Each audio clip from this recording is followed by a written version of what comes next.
At 78, Steven Spielberg finally speaks. After decades of silence, the most celebrated director in Hollywood has done something no one expected. He's revealed the 5 stars he could never stand. For years, Spielberg avoided gossip, preferring to let his work speak for him.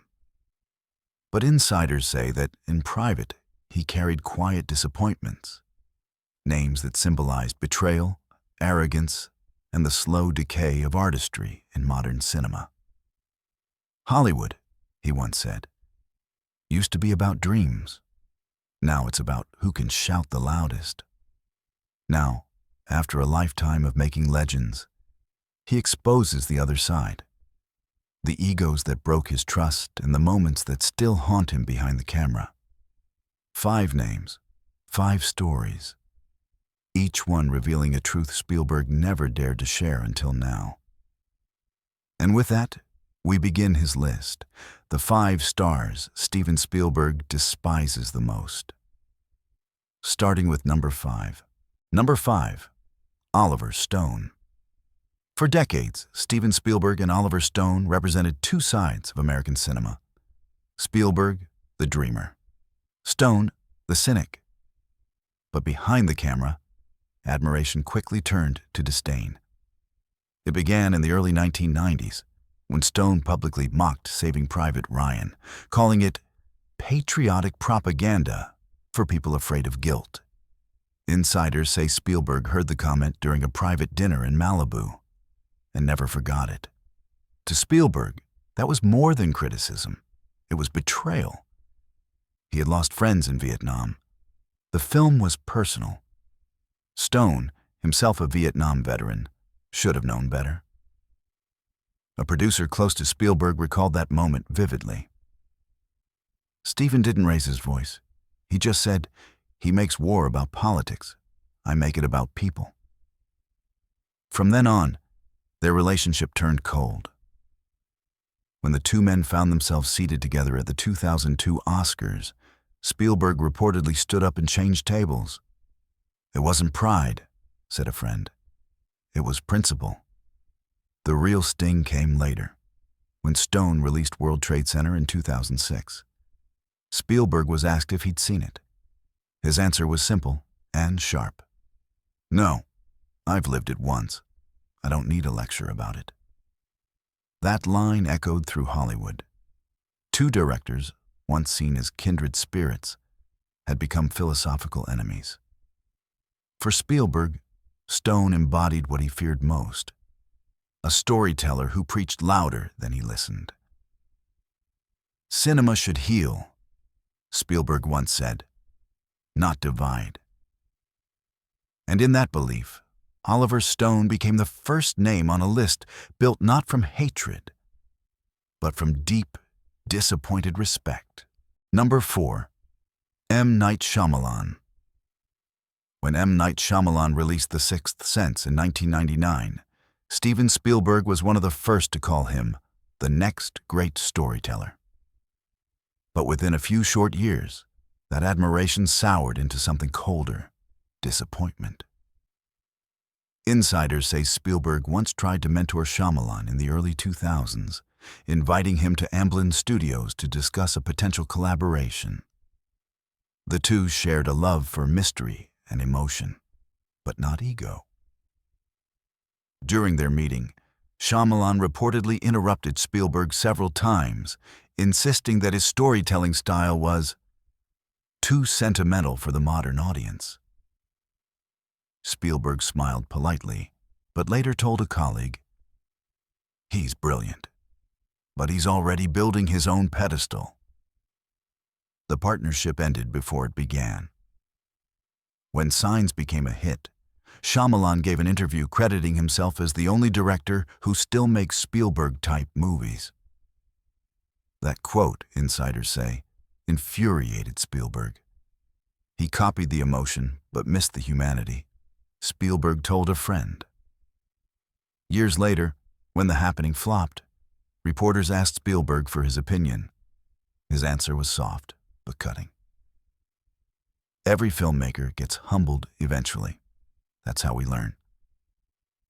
From that point on, he refused to discuss Shyamalan in public, not out of bitterness, but out of fatigue. To Spielberg, Shyamalan symbolized what happens when talent believes its destiny. Imagination without humility, he once said, is like a lens with no focus. It distorts everything it sees.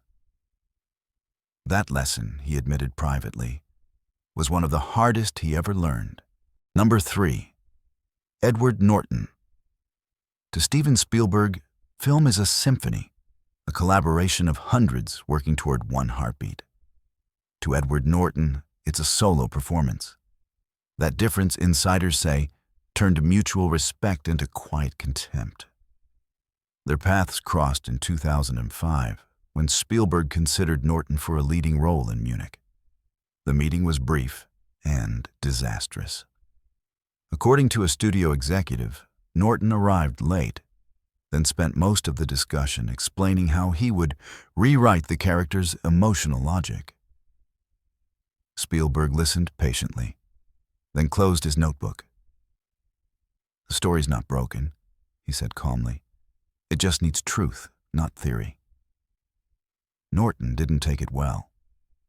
Weeks later, he gave an interview praising Spielberg's technical brilliance, but calling his films too safe, too polished for real life. That single sentence was enough to end any chance of future collaboration. Insiders say Spielberg was hurt, not because of the insult, but because of the arrogance behind it. "Critique is easy," he told a friend. "Creation is the burden." The tension resurfaced years later when both men attended a charity event in New York. Norton approached him, glass in hand, and said, "You know, Steven, if you ever want to make something dangerous, call me." Spielberg smiled and replied, "I make dangerous movies all the time. I just don't need to endanger people to do it." Witnesses say Norton's face froze. The exchange became the talk of the night. Two perfectionists clashing over what art really means. To Spielberg, Norton embodied the curse of modern actors: intelligence without empathy. "Genius isn't rare," he once said. "Grace is." And in that simple belief, Edward Norton earned his place on Spielberg's quiet list of disillusionment. Number 2. Robert Downey Jr. When Robert Downey Jr. rebuilt his career after Iron Man, Steven Spielberg was among the first to congratulate him. He admired the comeback, the redemption, the transformation. But admiration soon turned to frustration. Insiders say Spielberg had once considered Downey for a major role in Lincoln. During early talks, Downey impressed everyone until he started improvising entire pages of dialogue. Spielberg, famously precise about rhythm and tone, reportedly stopped the rehearsal and said, "The script's already written, Robert. You don't need to rescue it." Downey laughed it off, thinking Spielberg was joking. He wasn't. The collaboration quietly died that week.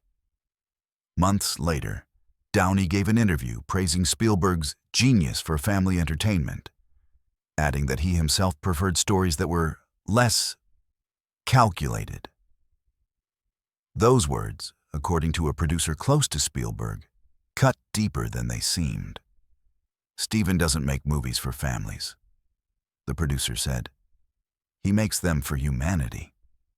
Their paths crossed again at an awards event, where Downey, ever the showman, toasted Spielberg on stage as the only director who could make even war look cute. The audience laughed. Spielberg did not. He left before dessert. To those who know him, that moment marked the end. Downey's charm, his wit, his endless self-mythologizing, all of it represented what Spielberg quietly despised about the new Hollywood: performance over purpose. "You can't act sincerity," Spielberg once said. "You either have it or you don't." For him, Robert Downey Jr. wasn't an enemy. Just another reminder that charisma can build a career, but only character builds legacy. Number 1. James Franco. Of all the names on Spielberg's list, none stung quite like James Franco. He was young, brilliant, fearless, the kind of actor Spielberg once believed could carry the torch of honest cinema into a new generation. But somewhere between ambition and ego, something broke. Their story began when Franco shadowed Spielberg briefly on the set of War of the Worlds. He was fascinated by Spielberg's control, his calmness, his almost spiritual discipline behind the camera. For weeks he took notes, asked questions, until he didn't. One day, according to crew members, Franco boasted to others on set, "I'm going to direct my own films soon. Spielberg just makes it look old-fashioned." Word reached Steven. He said nothing, but the disappointment was visible. Years later, when Franco started directing, imitating Spielberg's humanist tone while branding himself Hollywood's new auteur, Steven quietly distanced himself. Then came the scandals, the lawsuits, the arrogance disguised as art. A journalist once asked Spielberg if he believed in Franco's redemption arc. His reply was quiet, almost sorrowful. "Redemption only matters if you understand what you've broken." Insiders say Franco tried reaching out through mutual friends after the controversies, seeking Spielberg's advice. The answer was silence. "You can't help someone who confuses provocation with courage," Spielberg told one confidant. For him, Franco's downfall was more than a personal betrayal. It was symbolic, a generation that mistook attention for respect. "Talent is a gift," Spielberg once said, "but integrity, that's a choice." And with that, James Franco became the name at the top of a list Spielberg never wanted to write, but felt the world needed to hear. For years, Spielberg's colleagues dismissed rumors about a list. They said he was too kind, too diplomatic, too careful to ever name enemies. But the truth, insiders later learned, was more complicated and more human. During a private interview at his home in the Pacific Palisades, Spielberg admitted that the list existed. He opened a worn brown notebook, pages covered with scribbled notes and sketches, and revealed 5 names, each one a memory, not a grudge. "These aren't villains," he said quietly. "They're reminders." The journalist asked what he meant. Spielberg smiled, almost sadly. "Every name here represents a moment I lost faith in people, in the industry, sometimes even in myself. The revelation changed everything. The so-called list of hatred wasn't born from anger, but from heartbreak. It was Spielberg's way of cataloging the moments when Hollywood forgot its purpose, to move hearts, not manipulate headlines. "I wrote their names," he said, "so I'd never forget what honesty looks like when it disappears." And that, not revenge, not ego, was the real reason he broke his silence. At 78, Steven Spielberg stands as more than a filmmaker. He's a witness to the rise and fall of egos, the birth of legends, and the quiet death of sincerity. He no longer chases trends or headlines. These days, his joy comes from the silence of a film set at dawn, the moment before the first action, when everything is still possible. He says that's the only part of Hollywood that never lied to him. "Stories saved me," he once whispered, not the people who told them. Those 5 names, Stone, Shyamalan, Norton, Downey Jr., Franco, are not his enemies. They're lessons. Reminders that success without humility is emptier than failure with grace. Friends say Spielberg's final years behind the camera are calmer now. No bitterness, no revenge, just gratitude. He often tells young directors, don't build empires. Build moments. They last longer. And when asked if he regrets revealing the list, Spielberg simply smiled. No, he said, because sometimes the truth isn't meant to hurt. It's meant to heal. Then he looked away, toward the horizon, where every story, no matter how dark, still ends with light.